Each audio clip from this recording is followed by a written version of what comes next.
கறி விருந்தில் நாங்கள் மட்டன் பிரியாணி சிக்கன் ஃப்ரையும் எப்படி செஞ்சோன்னு பார்த்தா இந்த வீடியோவில் வேறு என்னென்ன செஞ்சோன்னு பார்க்கலாம் வாங்க. ஃபர்ஸ்ட் மட்டன் கிரேவி எப்படி செய்யலான்னு பார்க்கலாம். அதுக்கு ஃபர்ஸ்ட் மசாலா ரெடி பண்ணிக்கலாம். எண்ணெய் நல்லா காஞ்சக்கப்புறம் பெப்பர் இஞ்சி பூண்டு ஆட் பண்ணி வணக்கி விட்டுக்கலாம். அப்புறம் வெங்காயம் கருவேப்பிலை ஆட் பண்ணி வணக்கி விட்டுக்கலாம்.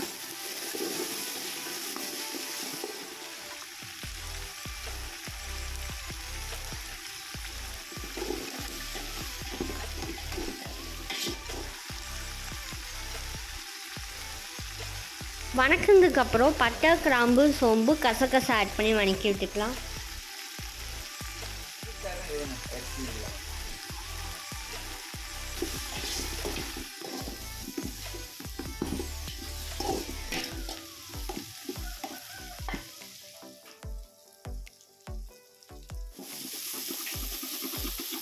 நல்லா பொன்னிறமாக வணக்கினதுக்கப்புறம் மட்டன் மசாலா, ஆச்சி சில்லி பவுடர், 2 பேக்கெட் கொத்தமல்லி பவுடர், மஞ்சத்தூள் ஆட் பண்ணி நல்லா வணக்கி விட்டுக்கலாம்.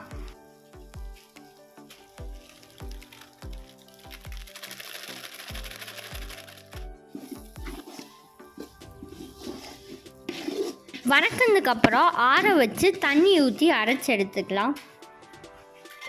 இப்போது மட்டன் கிரேவி செய்யறதுக்கு எண்ணெய் ஆட் பண்ணிக்கலாம். எண்ணெய் நல்லா காய்ச்சதுக்கப்புறம் கடுகு ஆட் பண்ணிக்கலாம். கடுகும் நல்லா பொரிஞ்சதுக்கப்புறம் வெங்காயம் மிளகாய் கருவேப்பிலை ஆட் பண்ணி வணக்கி விட்டுக்கலாம். வணக்கினதுக்கப்புறம் மட்டன் பீசஸ் ஆட் பண்ணி வணக்கிக்கலாம்.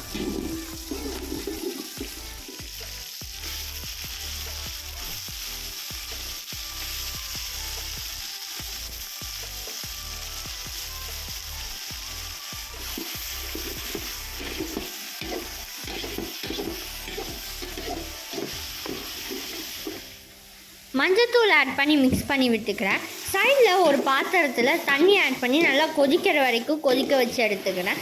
மட்டன் கொஞ்சம் வெந்ததுக்கப்புறம் அந்த கொதிக்கிற தண்ணியை மட்டனுக்குள்ளே ஆட் பண்ணி மட்டன் நல்லா வேக வச்சு எடுத்துக்கலாம்.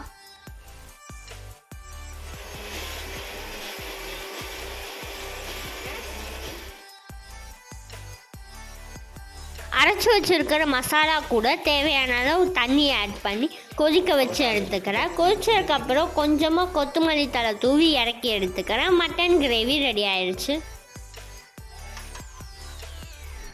இப்போ மட்டன் ஃப்ரை எப்படி செய்யலான்னு பார்க்கலாம் வாங்க. பேனில் எண்ணெயை ஆட் பண்ணிக்கலாம்.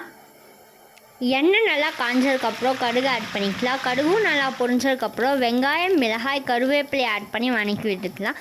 வணக்கினதுக்கப்புறம் தக்காளி ஆட் பண்ணி வணக்கி விட்டுக்கலாம். அரைச்சி வச்சுருக்கிற பட்டை கிராம்பு சோம்பு இதெல்லாம் ஆட் பண்ணி நல்லா வணக்கி விட்டுக்கலாம். மட்டன் கிரேவியில் இருக்க மட்டன் பீசஸ் ஆட் பண்ணி வணக்கி விட்டுக்கலாம். மட்டன் ஃப்ரை ரெடி ஆயிடுச்சு. சைடில் வெங்காயம் மிளகாய் கருவேப்பிலை வணக்கி விட்டு தக்காளியையும் வணக்கி விட்டு கொஞ்சமாக புளியை கரைச்சி ஊற்றி தக்காளி ரசம் செஞ்சுருக்கோம். எக் கிரேவி எப்படி செஞ்சோன்னு பார்க்கலாம் வாங்க. எக்கை நல்லா வேக வச்சு எடுத்துக்கிறேன். பேனில் எண்ணெய் ஆட் பண்ணிக்கலாம். எண்ணெய் நல்லா காஞ்சதுக்கப்புறம் கடுகு ஆட் பண்ணிக்கலாம். கடுகும் நல்லா பொரிஞ்சதுக்கப்புறம் வெங்காயம் மிளகாய் கருவேப்பிலை ஆட் பண்ணி வணக்கி விட்டுக்கிறேன்.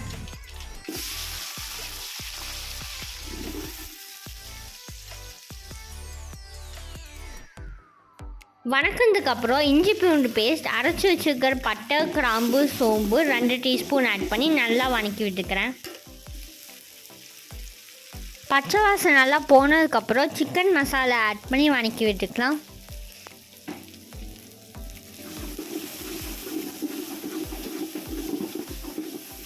தக்காளி ஆட் பண்ணி வணக்கி விட்டுக்கலாம்.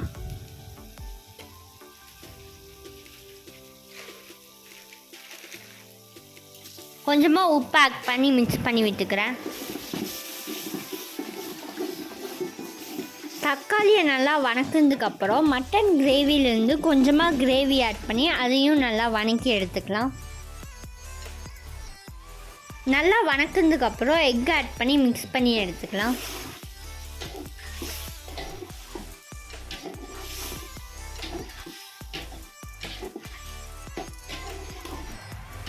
அவ்வளோதான், எக் கிரேவி ரெடி ஆயிடுச்சு. தேங்க்யூ ஃபார் வாட்சிங். உங்களுக்கு பிடிச்சிருந்துச்சுன்னா லைக் பண்ணுங்கள், ஷேர் பண்ணுங்கள், கமெண்ட் பண்ணுங்கள். மறக்காமல் எங்கள் சேனலை சப்ஸ்கிரைப் பண்ணிடுங்க.